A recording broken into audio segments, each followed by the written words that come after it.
Hey guys, it's Elias. Welcome to the channel. Thanks for tuning in. Today, as the title states, we're going to be talking about the 5 reasons why the Honda Civic Type R, like the one behind me, is overheating. Now, in case you guys missed it, I did do a video after my last track day letting you guys know that the temperatures are just getting too hot. The engine coolant temperature is just getting way too high, as well as the intake temperatures. And I did some investigation, some research, and I'm going to tell you guys 5 reasons why it's overheating, and then we're going to be trying to fix that in future videos. So let's see what we can do with the, well, maybe not this Type R, but this one. We'll take a ride in this one, and we'll talk about those 5 reasons. So let's go for a ride.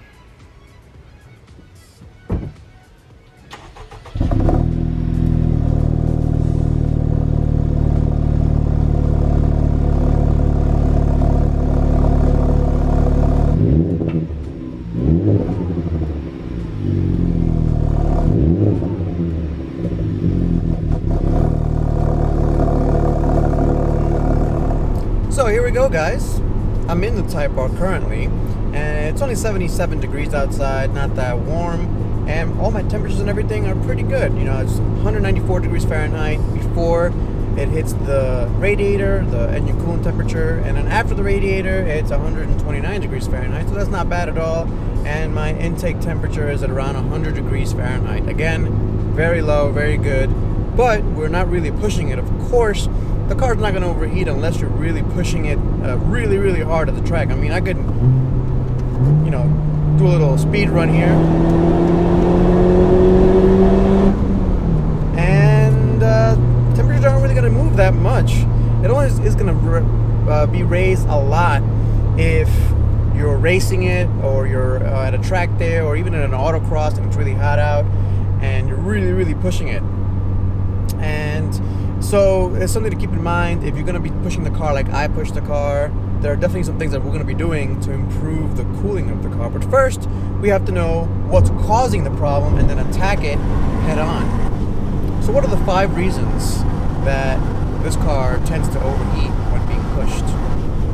Well, the first reason, and this is a reason that not many people think about or think that will help, but the first reason is that it has a pretty small intercooler.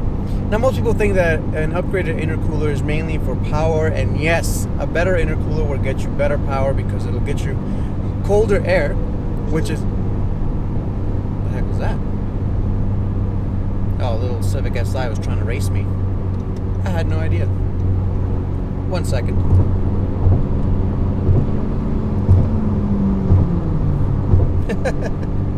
Oh, he just got the car.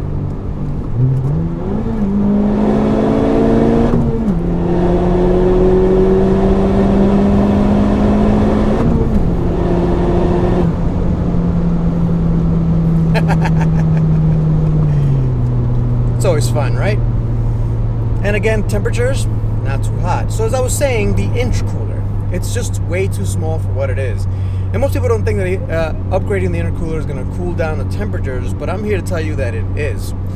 One of the main problems is that when you get hotter and hotter air into the engine, of course you're going to get hotter air coming out of the engine. And now the tuning, the ECU does pull back timing, you know, or it'll decrease turbo, whatever it has to do to decrease the temperatures. The ECU will do that for you, and you won't have a problem. But if you have an intercooler that's more efficient at cooling the air before it gets to the engine, before it gets to combustion, love the SI. That's a nice, was it 8th gen SI looks like? Pretty cool, I like it. Of course, that car has none of the problems that this Type R has. That car is a naturally aspirated engine. But it is actually a K24, I believe, if I'm not mistaken.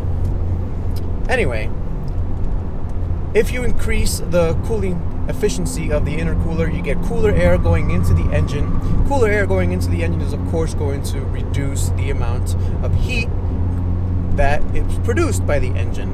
Hotter air, when you compress it, gets even hotter, and then when you detonate it with gasoline, it gets even hotter still. So cooling the intake air temperature is definitely going to help with the cooling issues, but by itself, of course, it will not fix the problem. Now, the number 2 reason why I think the Type R is overheating is because it just doesn't have enough airflow going through the engine. Now, the Honda engineers did a really good job of trying to get as much airflow as possible in the small packaging that the Civic hatchback has, and it has a bunch of vents, and it has a hood scoop that actually takes air out of the engine bay and cools everything down.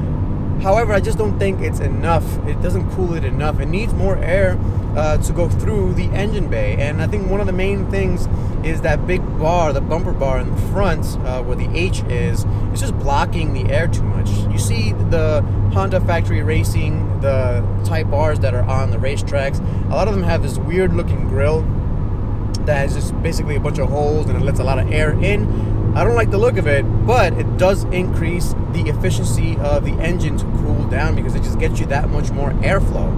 Now, the other reason that the engine doesn't get that much airflow is because the car was designed with efficiency in mind first and foremost, because as you know, the Type R is based off a Civic hatchback platform, and the Civic hatchback platform is made for commuter people that are using their cars as a daily driver, and they want good efficiency. So everything was kind of made for efficiency, and that reduces the amount of air that goes through the engine, and that's a good thing if you have a regular Civic hatchback. But for the Type R, it's just not that great.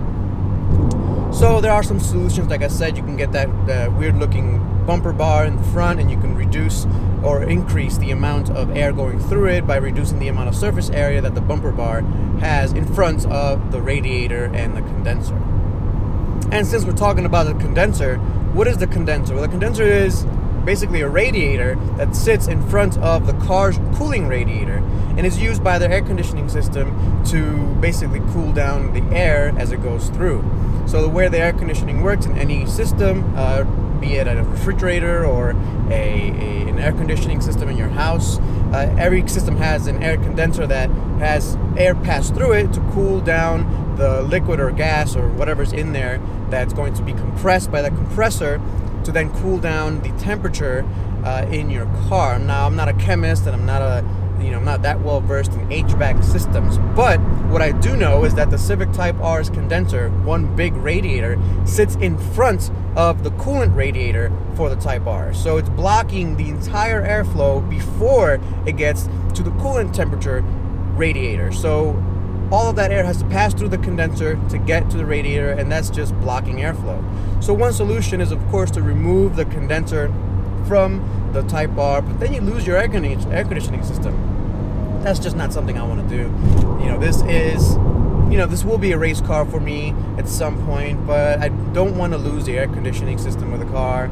I just don't think it's going to be good for those hot days where I'm driving the car to the racetrack, let's say if it's close, or to a hill climb if it's close, or let's say I'm waiting to go up the hill and I'm in line and I'm in my racing suit and it's really hot. I don't want to be suffering and be in a car without air conditioning. I know I sound like a prima donna, but it's just something that I don't want to deal with. So there has to be other ways to fix it, and I think we will fix it.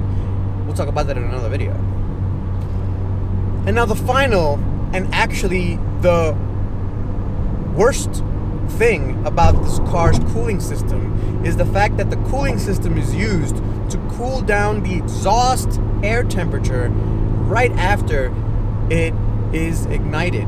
So this car's engine has water jackets running through the header system in order to cool down the exhaust temperature for two reasons. The first reason is to get the temperature of the engine up as high as possible as soon as you turn the car on. That, of course, helps in the longevity of the engine and the fuel efficiency of the engine, because an engine that's up to temperature faster works better. And of course, it's done for emissions purposes. A cooler exhaust temperature is better for emissions, better for the catalytic converter, better for the longevity of the catalytic converter. So it's better overall, basically, for the environment. However, it's worse when you're trying to race the car on a racetrack or a track day or something like that.